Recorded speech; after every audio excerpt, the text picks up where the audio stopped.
Get ready. Minions will be deployed in 5 seconds.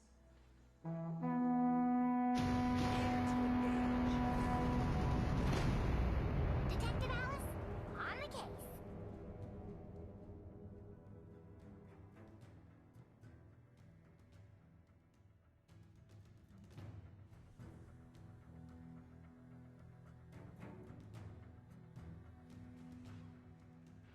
I hide, you seek.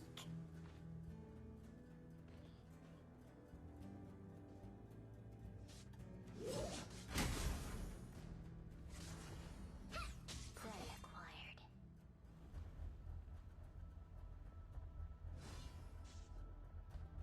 First blood! Retreat!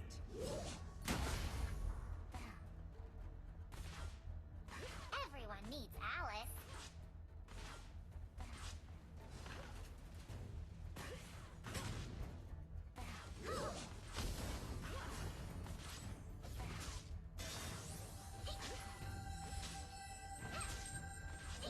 You, John Fitzgerald Kennedy, do solemnly swear I, John Fitzgerald Kennedy, do solemnly swear that you will faithfully execute the office of President of the United States that I will faithfully execute the office of President of the United States and will, to the best of your ability, and will, to the best of my ability, preserve, protect, and defend the Constitution of the United States. preserve, protect, and defend the Constitution of the United States. So help you God. So help me God.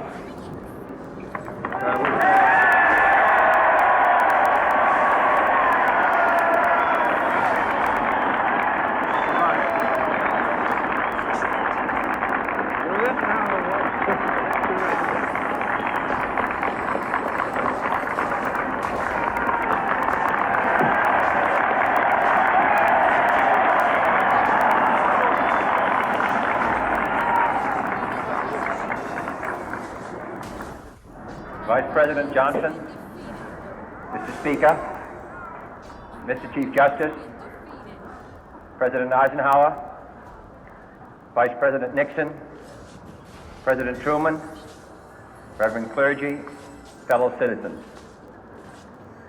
We observe today not a victory of party, but a celebration of freedom, symbolizing an end as well as a beginning, signifying renewal as well as change. For I have sworn before you and Almighty God the same solemn oath our forebears prescribed nearly a century and 3/4 ago.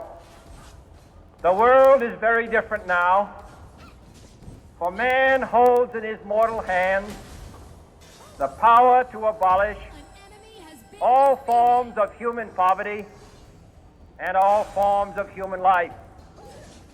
And yet the same revolutionary beliefs for which our forebears fought are still at issue around the globe.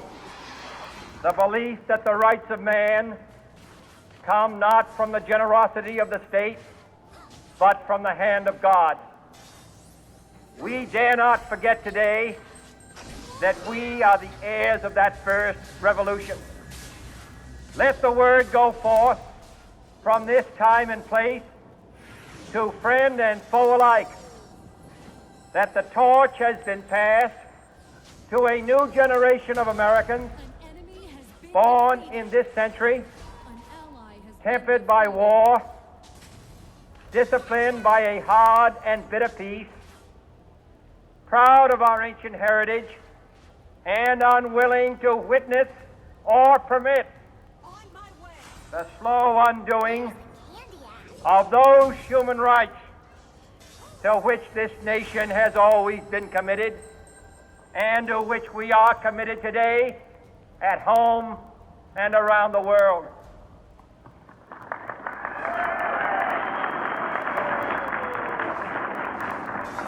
Let every nation know, whether it wishes us well or ill, that we shall pay any price, bear any burden, meet any hardship, support any friend, oppose any foe to assure the survival and the success of liberty.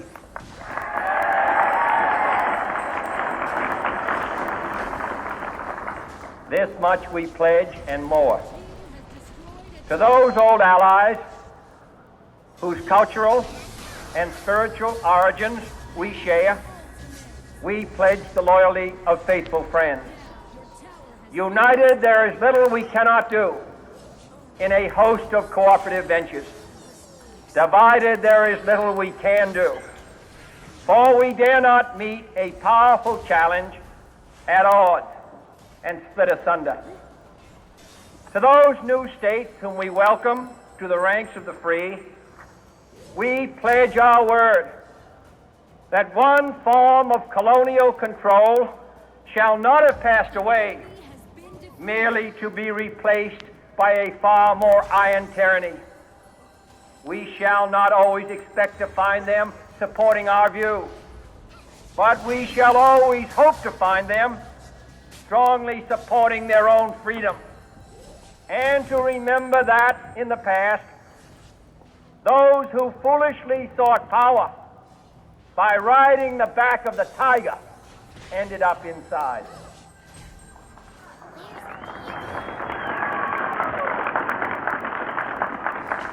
To those people in the huts and villages of half the globe struggling to break the bonds of mass misery, we pledge our best efforts to help them help themselves for whatever period is required, not because the communists may be doing it, not because we seek their votes, but because it is right.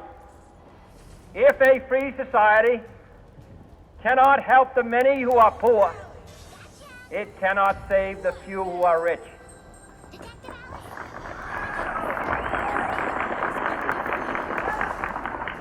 To our sister republics south of our border, we offer a special pledge to convert our good words into good deeds, in a new alliance for progress, to assist free men and free governments in casting off the chains of poverty. But this peaceful revolution of hope cannot become the prey of hostile powers. Let all our neighbors know that we shall join with them to oppose aggression or subversion anywhere in the Americas. And let every other power know that this hemisphere intends to remain the master of its own house.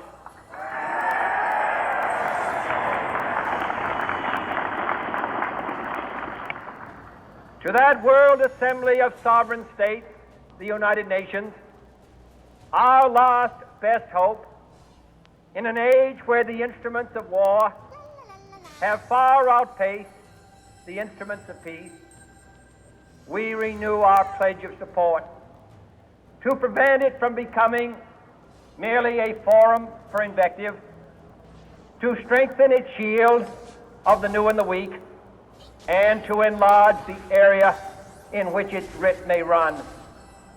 Finally, to those nations who would make themselves our adversary, we offer not a pledge, but a request that both sides begin anew the quest for peace. Before the dark powers of destruction, unleashed by science, engulf all humanity in planned or accidental self-destruction, we dare not tempt them with weakness, for only when our arms are sufficient beyond doubt can we be certain beyond doubt that they will never be employed.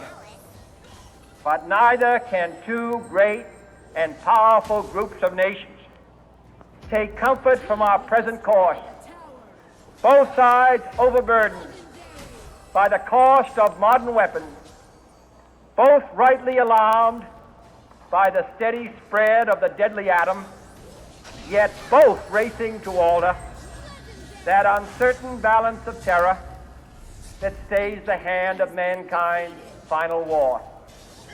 So let us begin anew, remembering on both sides that civility is not a sign of weakness, and sincerity is always subject to proof. Let us never negotiate out of fear, but let us never fear to negotiate.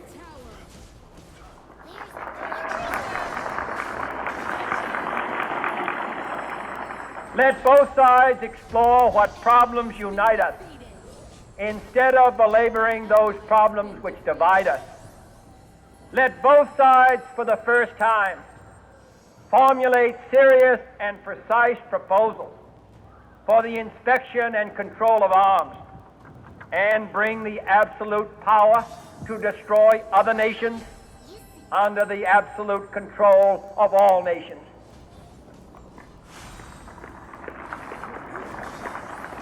Let both sides seek to invoke the wonders of science instead of its terrors.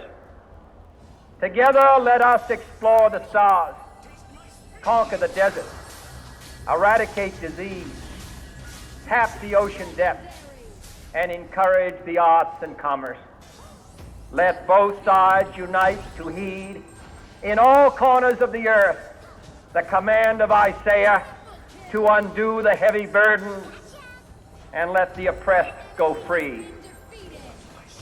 And if a beachhead of cooperation may push back the jungle of suspicion, let both sides join in creating a new endeavor, not a new balance of power, but a new world of law, where the strong are just and the weak secure and the peace preserved. All this will not be finished in the first 100 days, nor will it be finished in the first 1,000 days, nor in the life of this administration, nor even perhaps in our lifetime on this planet. But let us begin.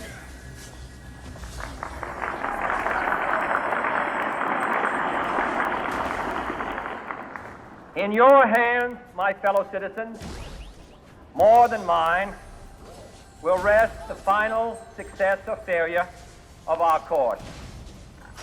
Since this country was founded, each generation of Americans has been summoned to give testimony to its national loyalty. The graves of young Americans who answered the call to service surround the globe.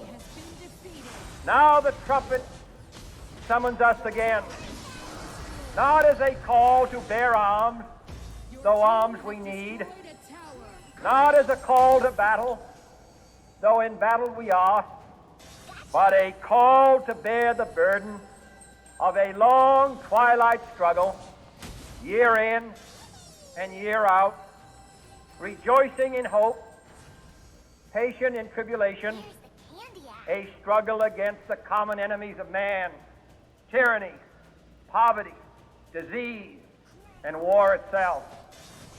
Can we forge against these enemies a grand and global alliance,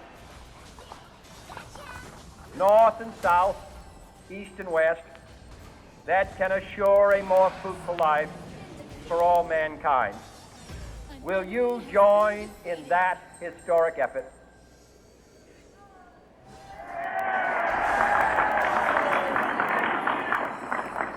In the long history of the world, only a few generations have been granted the role of defending freedom in its hour of maximum danger. I do not shrink from this responsibility. I welcome it.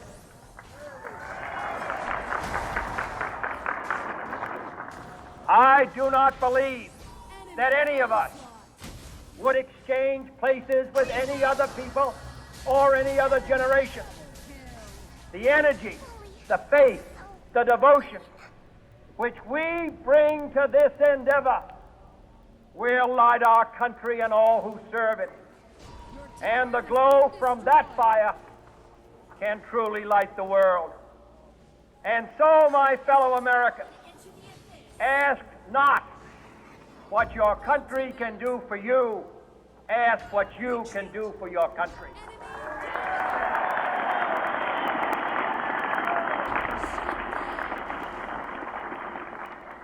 My fellow citizens of the world, ask not what America will do for you, but what together we can do for the freedom of man.